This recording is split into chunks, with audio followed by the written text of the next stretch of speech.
Silakan duduk sebentar. Ibu-ibu, bapak-bapak, saudari-saudara, tema yang kita renungkan pada hari Minggu Paskah ke-7 dan hari komunikasi sosial seluruh dunia ini adalah Tuhan membangun jembatan, tetapi manusia membangun jarak. Jembatan itu berarti ruang untuk orang berkomunikasi. Jarak itu artinya semakin sulit orang berkomunikasi. Nah, mari coba kita lihat beberapa titik atau beberapa unsur yang menerangkan kepada kita bagaimana Tuhan itu membangun jembatan. Pada waktu Tuhan hidup, orang-orang berdosa itu disingkirkan. Mereka tidak layak untuk masuk di dalam bait Allah. Orang-orang kusta, orang-orang sakit, mereka ini adalah orang-orang yang tidak layak. Mereka tersingkir dan selalu dihubungkan dengan dosa. Mereka sakit, mereka mendapat kusta, mereka lumpuh, mereka buta karena dosa. Kalau bukan dia yang melakukan, ya orang tuanya. Kalau bukan orang tuanya, ya kakek neneknya. Jadi penyakit selalu dihubungkan dengan dosa. Maka orang-orang seperti ini adalah orang-orang yang tersingkir. Tetapi apa yang Yesus buat? Dia kumpul mereka dan dia makan minum bersama-sama dengan mereka. Oleh karena itu orang-orang Farisi mereka marah. Mereka tanya kepada murid-murid Yesus, kenapa guru kamu makan bersama-sama orang berdosa? Dan disinilah jawaban Yesus yang membangun jembatan. Aku datang bukan untuk memanggil orang-orang benar. Orang-orang benar, orang-orang sehat, mereka tidak perlu dokter. Aku datang untuk cari orang-orang yang susah ini, orang-orang yang sakit ini, orang-orang berdosa ini. Hanya orang-orang sakit yang membutuhkan dokter. Nah, inilah cara Tuhan membangun jembatan antara orang yang benar dengan orang yang tidak benar. Dia membangun jembatan supaya ada harapan orang yang tidak benar ini bisa menjadi benar. Dan melalui jembatan yang sama, Tuhan datang menjadi terang di dalam kegelapan itu. Supaya orang-orang yang diam di dalam kegelapan, mereka melihat terang dan kembali kepada terang. Itu maksudnya dengan jembatan. Nah, dalam Injil hari ini, Tuhan memberitahu kepada kita tentang beberapa hal lagi. Sehubungan dengan dia membangun jembatan itu. Dia akan berangkat pulang ke surga dan sudah kita rayakan pada hari Kamis lalu. Nah, sebelum itu dia mendoakan para muridnya. Dan dalam perkataan Injil pertama kali sekali, dia minta kepada Bapa, peliharalah mereka di dalam namamu. Artinya, sebelum Yesus berangkat, dia tetap membangun relasi dengan para muridnya. Dengan cara apa? Dia menyerahkan para murid kepada Bapanya. Supaya Bapanya menjaga, memelihara, dan mengurus mereka. Karena mereka masih ada di dalam dunia ini. Mereka itu siapa? Para rasul, para murid. Tetapi Yesus itu dia sudah meruntuhkan sekat-sekat. Sekat ruang, sekat waktu. Batas ruang, batas waktu sudah dihancurkan oleh Yesus. Sehingga doa tadi agar Bapa memelihara murid-muridnya tidak hanya kepada murid-murid 2000 tahun lalu, tetapi juga kepada kita zaman ini yang mengikuti Yesus. Yesus minta supaya Allah Bapanya itu memelihara kita, mengurus kita, menjaga kita. Tetapi juga dia minta untuk melindungi kita dari mara bahaya. Kenapa? Yesus berdoa seperti begitu, menyerahkan kita kepada Allah Bapanya, karena menurut Injil Yohanes, dunia selalu dihubungkan dengan kekuatan-kekuatan jahat. Dunia merupakan tempat di mana kekuatan-kekuatan jahat itu bercokol dan menjadi sangat kuat. Sehingga kekuatan jahat ini pun dapat menuntun orang baik yang tadinya baik bisa terpengaruh oleh kekuatan-kekuatan jahat itu. Maka tadinya dia baik, dia bisa terseret untuk lama-kelamaan menjadi sangat tidak baik. Kemarin saya mendapat satu pasien, dia berbicara, seorang ibu, dia berbicara tentang keadaan rumah tangganya. Dia bicara bahwa mereka sangat dekat dengan gereja, bahkan uskup, mereka sangat akrab dengan uskup. Tetapi pada suatu ketika terjadilah konflik di dalam rumah tangga karena suami punya wanita idaman lain. Apa sebabnya, saya tanya kepada ibu. Kamu begitu dekat dengan gereja, begitu dekat dengan para imam, dengan para biarawan, biarawati, dengan uskup, tetapi bisa begitu. Dan dia cerita, suamiku bekerja di dunia entertainment, dan karena di dunia itu ya kita semua mengerti, maka itulah yang membuat dia jatuh. Nah, ini yang tadi saya bilang, di dunia ini bercokol kekuatan-kekuatan jahat yang dapat membuat orang baik menjadi tidak baik.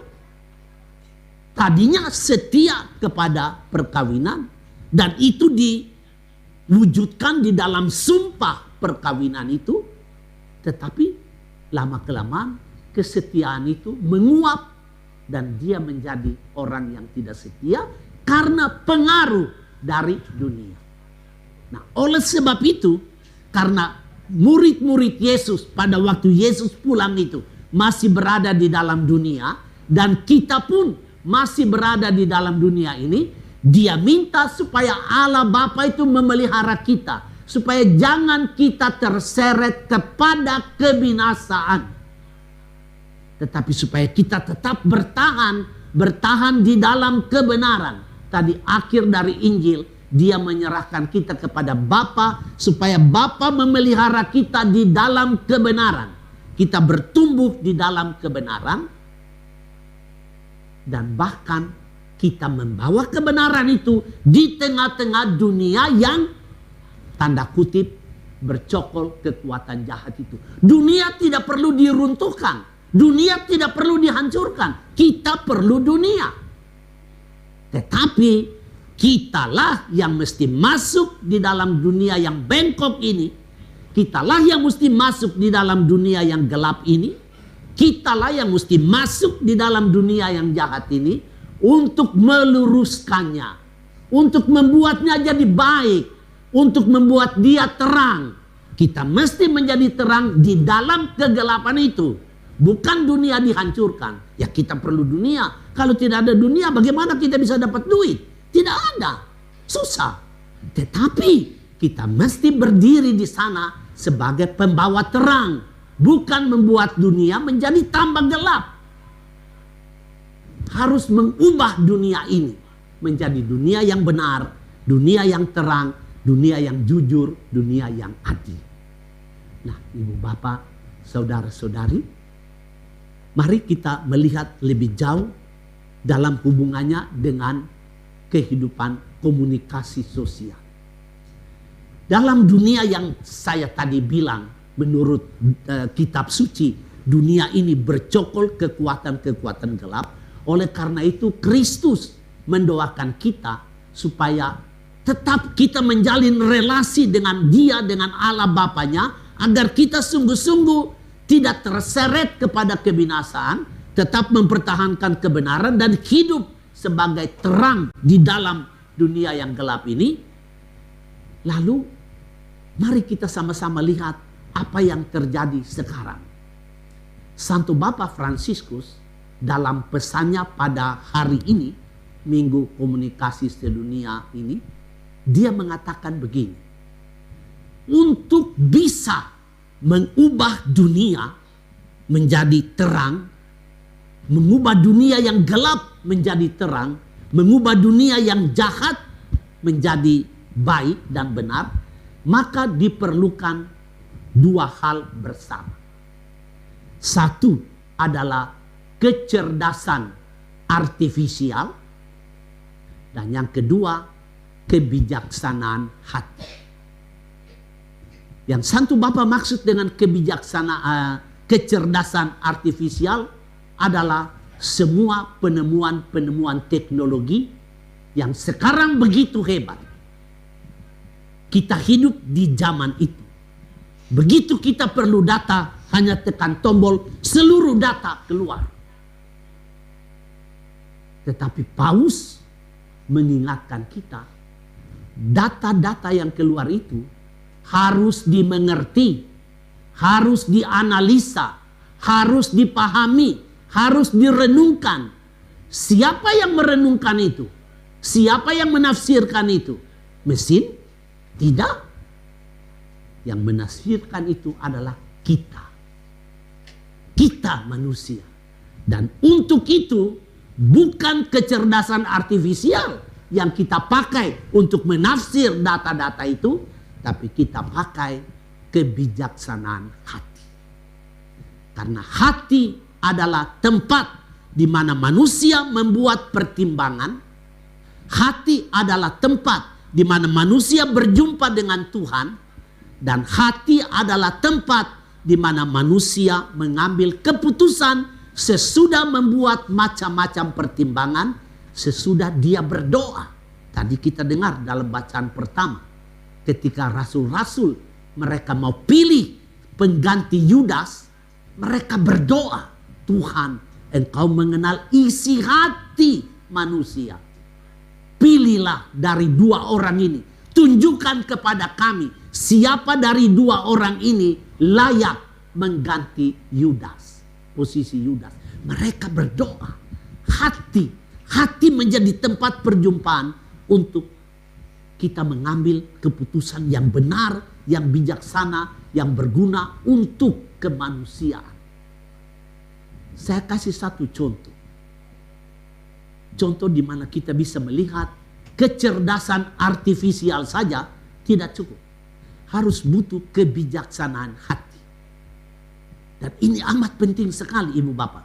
Karena kecerdasan artifisial ini begitu hebat melanda dunia informasi kita saat ini. Dan kalau kita tidak pakai kebijaksanaan hati, kita akan terseret kepada kegelapan. Kita semua tahu pinjol. Ya? Pinjol adalah salah satu kecerdasan artifisial. Sangat menarik itu. Dia punya iklan-iklan. Sangat menggiurkan. Kalau kita hanya terbatas di situ, maka kita akan terseret menuju kegelapan. Kita harus memakai kebijaksanaan hati. Saya buat nggak ya? Saya pinjam nggak ya? Saya masuk di situ atau tidak? Ini di sini, dibutuhkan di sini, bukan di sini. 1 bulan terakhir ini saya sudah bertemu dengan beberapa keluarga yang mau bercerai karena istri diam-diam pinjol. Ini Ibu Bapak, kecerdasan artifisial. Memang manusia perlu kecerdasan itu karena manusia ini ada kekurangannya. Maka dia butuh mesin, dia butuh komputer, dia butuh macam-macam aplikasi untuk membantu dia. Tetapi tidak cukup kecerdasan itu. Harus kebijaksanaan hati. Minggu kemarin saya masih bertemu dengan 2 orang muda yang masih berpacaran tetapi sudah berniat membunuh diri karena pinjol. Ini salah satu contoh saja, Ibu Bapak. Bagaimana kecerdasan artifisial sangat membutuhkan kebijaksanaan hati. Jika tidak, kita semua bisa kaya dengan teknologi, tetapi sangat miskin di dalam kemanusiaan. Sangat miskin. Saya memberi satu contoh, miskin dalam kemanusiaan ini. Anak-anak kecil sekarang begitu luar biasa. Mereka bisa cepat sekali mengetahui aplikasi-aplikasi itu. Itu tidak salah, Ibu Bapak. Tetapi kenapa, pertanyaan kita, kenapa anak harus makan dan dia baru mau makan kalau dia menonton itu barang? Kenapa itu? Mamanya seperti robot menyuap anaknya. Anaknya terus begini. Ini jarak yang dibangun oleh manusia. Karena apa? Tidak pakai kebijaksanaan hati. Orang hanya memakai kecerdasan artifisial tadi. Mari Ibu Bapak, kita berdoa di dalam misa kudus ini. Dunia kita akan tetap maju. Dunia kita akan tetap maju sekali.